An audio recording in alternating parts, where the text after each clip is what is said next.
මේ සුවන්දිනාගේ චුයින් ගම් කාලා වෑන් එකේ ඔළුව වලගෙන අලුත්ම ස්ටයිල් එක මේක තමයි නේද?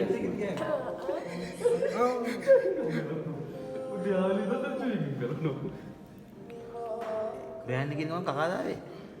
ඈ ඒක මම එළියට විසි කරා හිටියල මොන්නේ කොතෙන්ද ඉතින් විසිකරපු කොහොමද කොන්නට ආවේ මගේ නෙමෙයි මං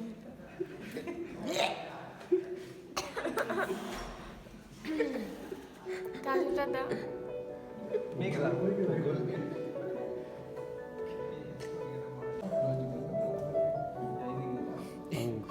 චුමි ගල් ගල් මොකක්ද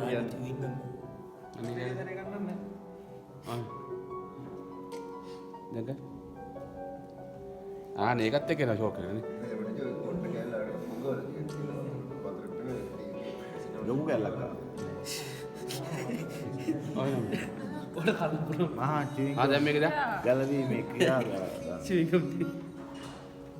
වලු චුයින්ගම් බේරලා දෙන්න පොඩ්ඩක් කපන්න අනේක ගදිනවා හරි චුයින්ගම් ගායි ඕනේ නෑනේ ඕකෙන් මෙන්න මල්ලි ඕකෙන් මෙන්න සුවන්දේ චුයින්ගම් ගායි ඕනේ නෑනේ පස්සේ කන්න ඒකෙන් තමයි තියාගෙන කොණ්ඩේ වලට කොණ්ඩේ ගැල සුදු වෙනවා දැන් ඈ අංකල් ඇන්ටි කෙනෙක් වගේ පිච්චෙනවා ඇත්තටම